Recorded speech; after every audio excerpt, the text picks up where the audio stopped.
सारस और केकड़ा की कहानी।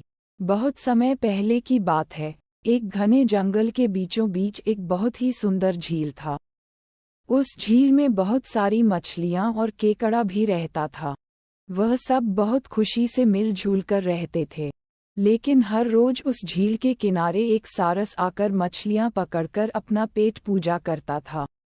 जब भी सारस झील किनारे आ पहुंचता, तब सारे मछलियों के बीच भागा दौड़ी शुरू हो जाता था।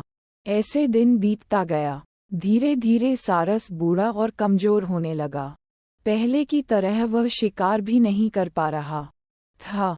सारस बहुत दुखी होकर झील किनारे बैठ गया। सारस का ये हाल देखकर झील की मछलियां बहुत खुश हुई। सारे मछली सारस के सामने तैरने लगे, पर सारस ने उन्हें कुछ नहीं किया, सिर्फ बैठा रहा। ऐसे कुछ और दिन बीत गए। सारस को ऐसे एक जगह बैठा हुआ देखकर केकड़ा सारस के पास आया और पूछा, भाई, 2-3 दिन से देख रहा हूँ तुम यहाँ चुपचाप बैठे हो, एक भी मछली नहीं पकड़ा, खाना भी नहीं खाया, क्या बात है? केकड़े की बात सुनकर सारस फुट फुट कर रोने लगा। सारस ने कहा, क्या बताएं दोस्त, मैं बहुत ही दुखी हूँ। कुछ दिन पहले एक ज्योतिषी ने मुझे एक बात बताया कि बहुत ही जल्दी यह झील सूखने वाला है।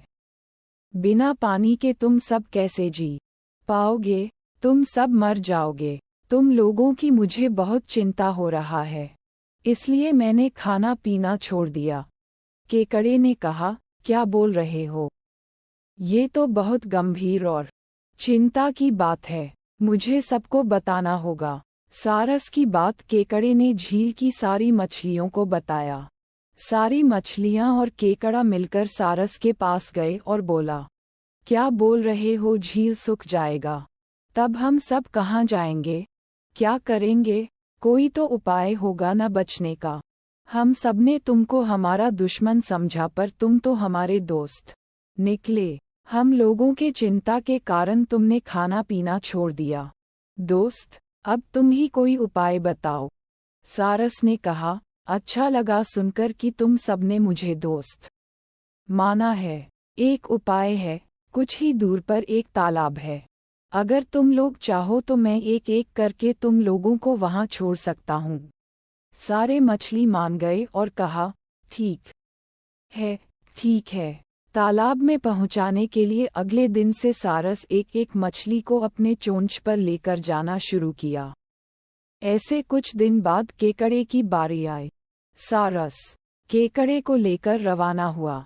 कुछ दूर जाने के बाद केकड़े ने सारस को पूछा, भाई, ये तालाब और कितना दूर है? केकड़े की बात सुनकर सारस हंसने लगा और कहने लगा, तालाब? कैसा तालाब? यहाँ कोई तालाब नहीं है। मैं तो खाने के लिए तुम सबको यहाँ लेकर आ रहा हूँ। इतने दिनों से मछली खा खा कर बोर हो गया हूँ। आज बहुत मजा आएगा तुमको खाकर। आसपास देखो, तुम्हारे सारे दोस्त के हड्डियाँ। अब तुम्हारी बारी है। ये बोलकर सारस एक बड़े से पत्थर पर आकर आ बैठा। सारस की बात सुनकर केकड़ा बहुत गुस्सा हो गया और अपने आप को बचाने के लिए अपने दोनों हाथों से सारस का गला दबा दिया और कुछ देर बाद सारस मर गया। फिर केकड़ा अकेले झील वापस आ गया और बाकी मछलियों को सारस के चाल के बारे में बोला और कैसे उसने सारस को मार डाला ये भी बताया। सारे मछली बहुत खुश हुए और निश्चिंत होकर रहने लगे। इस कहानी से हमें ये सीख मिलती है कि हमें हर काम सोच समझकर करना चाहिए और किसी की बातों में नहीं आना चाहिए।